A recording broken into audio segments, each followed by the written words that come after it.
Hello friends, welcome back to. In this video, we are go to the EMF equation of transformer.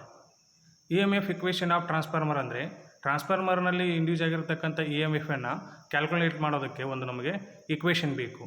ಆ ಇಕ್ವೇಷನ್ನು ಹೇಗಿದೆ ಅಂತ ಇವಾಗ ನೋಡೋಣ. ಇಕ್ವೇಷನನ್ನು ನೋಡೋದಕ್ಕಿಂತ ಮುಂಚೆ ನಾವು ಸಂಕ್ಷಿಪ್ತವಾಗಿ ಟ್ರಾನ್ಸ್ಫಾರ್ಮರ್ನಲ್ಲಿ ಇ ಎಮ್ ಎಫ್ ಹೇಗೆ ಇಂಡ್ಯೂಸ್ ಆಗುತ್ತೆ ಅಂತ ನೋಡೋಣ. ಇಲ್ಲಿ ನೀವು ಚಿತ್ರದಲ್ಲಿ ಗಮನಿಸಿ. ಮೊದಲು ಇಲ್ಲಿ ಚಿತ್ರದಲ್ಲಿ ನಾವು ಗುರುತಿಸಿರುವುದನ್ನು ಹೇಳ್ತೀನಿ. A C voltage I1 primary current, magnetic core, alternating plugs I2 secondary current, N2 denote secondary turns, N1 denote primary turns. A C ಸಪ್ಲೈಯನ್ನು ಟ್ರಾನ್ಸ್ಫಾರ್ಮರ್ಗೆ ಪ್ರೈಮರಿ ವೈಂಡಿಂಗ್ನಲ್ಲಿ ಕೊಟ್ಟ ತಕ್ಷಣ ಅಲ್ಲಿ ಸೆಲ್ಫ್ ಇಂಡಕ್ಷನ್ದಿಂದ ಮ್ಯಾಗ್ನೆಟಿಕ್ ಪ್ಲಗ್ಸ್ಗಳು ಪ್ರೊಡ್ಯೂಸ್ ಆಗ್ತವೆ. ಆ ಮ್ಯಾಗ್ನೆಟಿಕ್ ಪ್ಲಗ್ಸ್ಗಳು ಥ್ರೂ ಮ್ಯಾಗ್ನೆಟಿಕ್ ಕೋರ್ದಿಂದ ಸೆಕೆಂಡರಿ ವೈಂಡಿಂಗ್ನಲ್ಲಿ ಲಿಂಕ್ ಆಗ್ತವೆ ಡ್ಯೂ ಟು ಮ್ಯೂಚುವಲ್ ಇಂಡಕ್ಷನ್. ಈ ಇಂಡ್ಯೂಸ್ ಆಗಿರ್ತಕ್ಕಂಥ ಮ್ಯಾಗ್ನೆಟಿಕ್ ಪ್ಲಗ್ಸ್ ಇ ಎಮ್ ಎಫನ್ನು ಪ್ರೊಡ್ಯೂಸ್ ಮಾಡ್ತವೆ. ಈ ಇ ಎಮ್ ಎಫ್ ಪ್ರೊಡ್ಯೂಸ್ ಆಗಿರೋದನ್ನು ಯಾವ ರೀತಿ ಪ್ರೊಡ್ಯೂಸ್ ಆಯಿತು ಅಂತ ಕ್ಯಾಲ್ಕುಲೇಟ್ ಮಾಡೋದಕ್ಕೆ ನಮಗೆ ಇಕ್ವೇಷನ್ ಬೇಕು. ಅದಕ್ಕೆ E M F equation of transformer ಅಂತ ಹೇಳ್ತೀವಿ.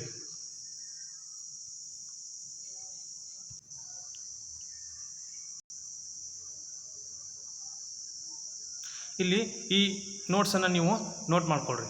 In a transformer, source of alternating current is applied to the primary winding. Due to this, the current in the primary winding produces alternating plugs in the core of transformer. This alternating plugs gets linked with the secondary winding, and because of the phenomenon of mutual induction, an EMF gets induced in the secondary winding. Magnitude of this induced EMF can be found by using the following EMF equation of transformer. ಇಲ್ಲಿ ನೀವು ಗಮನಿಸಬಹುದು sine ವೇವ್ದಲ್ಲಿ flux maximum 0ದಿಂದ flux maximum first 1/4 quarter flux induce ಆಗ್ತೈತಿ. ಆ 1/4 quarter flux induce ಆದ ತಕ್ಷಣವೇ time duration ಇರ್ತೈತಲ್ಲ ಟಿ 1/4 ಫ್ರೀಕ್ವೆನ್ಸಿ ಆಗಿರ್ತೈತಿ. ಇಲ್ಲಿ ಪ್ಲಗ್ಸ್ 0ದಿಂದ ಮ್ಯಾಕ್ಸಿಮಮ್ ಟು 0ದಿಂದ ಮ್ಯಾಕ್ಸಿಮಮ್ ಹೀಗೆ ಒಂದು ಸೈಕಲ್ ಕಂಪ್ಲೀಟ್ ಆಗೋದಕ್ಕೆ ನೀವು ಇಲ್ಲಿ ಈ ಫಿಗರನ್ನು ನೋಡ್ಬೋದು. Plugs maximum, quarter plugs πm T = 1/4 F, ಮತ್ತು ಅದೇ ಡಬಲ್ಲು 1/2 F, ಮತ್ತು ಪ್ಲಗ್ಸ್ ಮ್ಯಾಕ್ಸಿಮಮ್ಮು ಈ ಕಡೆ ವೇವು ಕಂಪ್ಲೀಟ್ ಆಯಿತು ಒಂದು ಸೈಕಲ್ಲು. ಇದಕ್ಕೆ T = 1/F ಅಂತ ಹೇಳ್ತೀವಿ. ಈ ಒಂದು ವೇವ್ದಲ್ಲಿ ನಿಮಗೆ ಯಾವ ರೀತಿ ಪ್ಲಗ್ಸ್ ಇಂಡ್ಯೂಸ್ ಆಗ್ತೈತಿ, ಟೈಮ್ ಡ್ಯೂರೇಷನ್ ಹೆಂಗಿರ್ತೈತಿ, ಫ್ರೀಕ್ವೆನ್ಸಿ ಹೆಂಗಿರ್ತೈತಿ ಅಂತ ಗೊತ್ತಾಗ್ತೈತಿ. ಈಗ E M F equation of the ಟ್ರಾನ್ಸ್ಫಾರ್ಮರನ್ನು ನೋಡೋಣ. ಆಗಲೇ ಹೇಳಿದಂಗೆ N1 denoted number of turns in primary winding, N2 denote number of turns in secondary winding, πm denote maximum flux in the core in weber ಒಳಗೆ ಹೇಳ್ತೀವಿ. F frequency of the A C supply in hertz, cycles per ಸೆಕೆಂಡಲ್ಲಿ ಹೇಳ್ತೀವಲ್ಲ ಹಾಗೆ ಇನ್ನಾದ್ರದ್ದು unit hours ಒಳಗೆ ಇದೆ. ಇನ್ನು ಇಲ್ಲಿ flux rises ಆದಂಗೆ sinusoidal to its maximum value from 0, it reaches the maximum value in the quarter of the cycle. It means T/4, T = 1/4 ಅಂತ ಹೇಳ್ತಿದ್ವಲ್ಲ, T/4 seconds. T is the time period of the sine wave of the supply, 1/f ಅಂತ ಹೇಳ್ತೀವಿ. ಆದ್ದರಿಂದ average rate of change of flux equal to flux maximum upon T/4 ಅಂತ ಹೇಳ್ತೀವಿ. ಇದಕ್ಕೆ ಇದು equal to ಏನಿರ್ತೈತಿ flux maximum by 1/4 F ಅಂತ ಹೇಳ್ತೀವಿ. ಆದ್ದರಿಂದ average rate of change of flux equal to 4F flux maximum in weber per second. ಈಗ induced EMF per turn equal to rate of change of flux per turn. ಅಂದರೆ induce ಆಗಿರ್ತಕ್ಕಂಥ EMF ಒಂದು ಟರ್ನಲ್ಲಿ ಯಾವುದಕ್ಕೆ ಸಮನಾಗಿರ್ತೈತೆ ಅಂದ್ರೆ rate of change of flux per turn. ಒಂದು ಟರ್ನಲ್ಲಿ ಚೇಂಜ್ ಆಫ್ ಫ್ಲಕ್ಸ್ಗಳು ಎಷ್ಟಾಯಿತು ಅನ್ನೋದಕ್ಕೆ ಸಮನಾಗಿರ್ತೈತಿ. Therefore average EMF per turn equal to 4 frequency flux maximum in volts. ಈಗ ನಮಗೆ ಗೊತ್ತಿದೆ form factor equal to RMS value of on average value ಅಂತ. Therefore RMS value of EMF for turn equal to form factor multiplied by average EMF for turns. ಆದ್ದರಿಂದ RMS value EMF for turn ಯಾವುದಕ್ಕೆ ಸಮನಾಗಿರ್ತೈತಿ? Form factor multiplied by average EMF for turn. Average EMFದಿಂದ form ಫ್ಯಾಕ್ಟರ್ಗೆ ನಾವು multiply ಮಾಡಿದ್ವಿ ಅಂತಂದ್ರೆ RMS value of EMF turn ಗೊತ್ತಾಗ್ತೈತಿ. ಇನ್ನು the flux varies sinusoidally form factor of a sine wave is 1.11. ಅಂದ್ರೆ ಇದು ಸೈನ್ ವೇವ್ದಲ್ಲಿ ನಾವು ಸೈನ್ಸೋಡಿಯಲು ವೇವ್ ಅಂದರೆ ತರಂಗಗಳ ಟೈಪು ಹೆಂಗೆ ವೇವ್ ಇರುತ್ತಲ್ಲ ಆ ವೇವು ಎಷ್ಟಕ್ಕೆ ಸಮ ಇರ್ತೈತಿ ಅಂದರೆ the flux varies sinusoidally form factor of a sine wave. Form factor of a sine wave ಎಷ್ಟು ಇರ್ತೈತೆ ಅಂದ್ರೆ 1.11 ಇರ್ತೈತಿ. ಆದ್ದರಿಂದ RMS value of EMF per turn equal to 1.11 multiplied by 4 frequency flux maximum equal to 4.44 F flux maximum ಆಗುತ್ತೆ.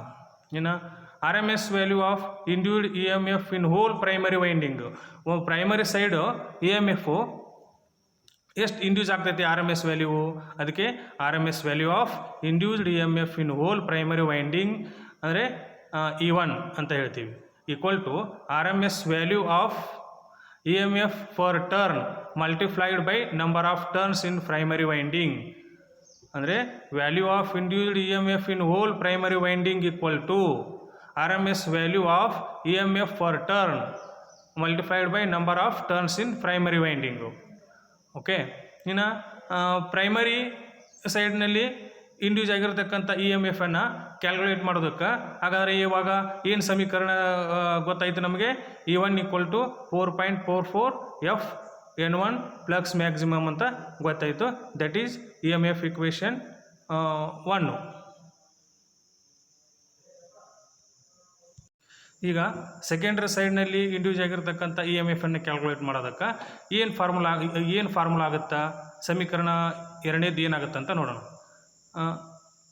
Similarly RMS induced in the secondary winding, RMS induced EMF in the secondary winding E2 ಅಂತ ಹೇಳ್ತೀವಿ, ಅಂದರೆ secondary EMF. Secondary EMF equal to 4.44 F N2 flux maximum. That is called equation number 2. ಈಗ ಇಲ್ಲಿ ಇವೆರಡು ಈಕ್ವೇಷನ್ಸ್ದಿಂದ ಇವೆರಡು ಮೇಲಿನ ಎರಡು ಈಕ್ವೇಷನ್ಸಿಂದ ನೋಡೋಣ. ಅಂದರೆ from the above equations 1 and 2 E1 upon N1 equal to E2 upon N2 equal to 4.44 frequency flux maximum. E1 ಅಂದ್ರೆ primary voltage, N1 ಅಂದ್ರೆ ಪ್ರೈಮರಿ ಟರ್ನ್ಸ್, E2 ಅಂದ್ರೆ ಸೆಕೆಂಡರಿ EMF, N2 ಅಂದ್ರೆ ಸೆಕೆಂಡರಿ ಟರ್ನ್ಸ್. ಇದಕ್ಕೆ ಏನಂತ ಕರಿತೀವಿ ನಾವು? EMF ಇಕ್ವೇಷನ್ ಆಫ್ ಟ್ರಾನ್ಸ್ಫಾರ್ಮರ್ ಅಂತ ಕರಿತೀವಿ. EMF upon number of turns is same for both primary and secondary winding. EMF bar number of turns ಏನಿರ್ತೈತಿ ಪ್ರೈಮರಿ ಮತ್ತು ಸೆಕೆಂಡರಿ ಸೈಡ್ನಲ್ಲಿ ಸೇಮ್ ಇರ್ತೈತಿ.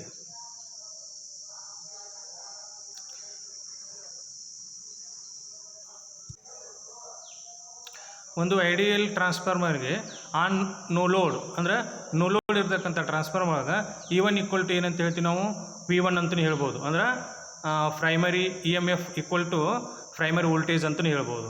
ಮತ್ತು ಸೆಕೆಂಡರಿನಲ್ಲಿ ಇರ್ತಕ್ಕಂಥ EMFಗೆ ಅಂದ್ರೆ ಸೆಕೆಂಡರಿ EMFಗೆ E2 ಅಂತ ಹೇಳ್ತೀವಲ್ಲ, ಇದಕ್ಕೆ V2 ಅಂತಲೂ ಹೇಳ್ಬೋದು. ಅಂದ್ರೆ ವೋಲ್ಟೇಜ್ 2 ಅಂತಲೂ ಹೇಳ್ಬೋದು.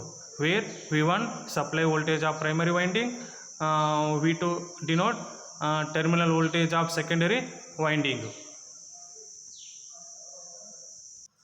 ಓಕೆ, ಈಗ ನಮಗೆ ಟ್ರಾನ್ಸ್ಫಾರ್ಮರ್ನಲ್ಲಿ ಇಂಡ್ಯೂಸ್ ಆಗಿರ್ತಕ್ಕಂಥ EMFನ್ನು ಹೆಂಗೆ ನಾವು ಕ್ಯಾಲ್ಕುಲೇಟ್ ಮಾಡಬೇಕು ಅನ್ನೋದಕ್ಕೆ ಸಮೀಕರಣ ನಮಗೆ ಗೊತ್ತಾಯಿತು.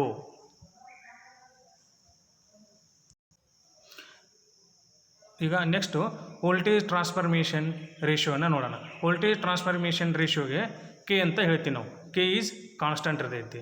ಈ ಮೇಲಿನ ಒಂದು ಸಮೀಕರಣದನ್ನು ಒಂದು ಡಿರೈಡ್ ಮಾಡಿದಾಗ ಟ್ರಾನ್ಸ್ಫಾರ್ಮೇಷನ್ ರೇಷಿಯೋದಲ್ಲಿ voltage transformation ratio K equal to ಏನು E1/N1 ಈಕ್ವಲ್ ಟು E2/N2.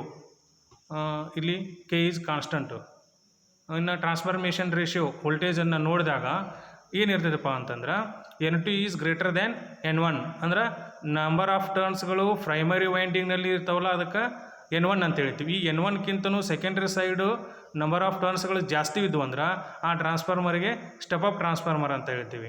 ಇನ್ನು next one N2 is smaller than N1. ಅಂದ್ರೆ ಸೆಕೆಂಡ್ರಿ ಸೈಡು ನಂಬರ್ ಆಫ್ ಟರ್ನ್ಸ್ಗಳು ಕಡಿಮೆ ಇದ್ದು primary side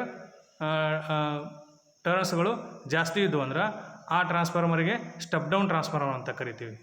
okay, thank you friends.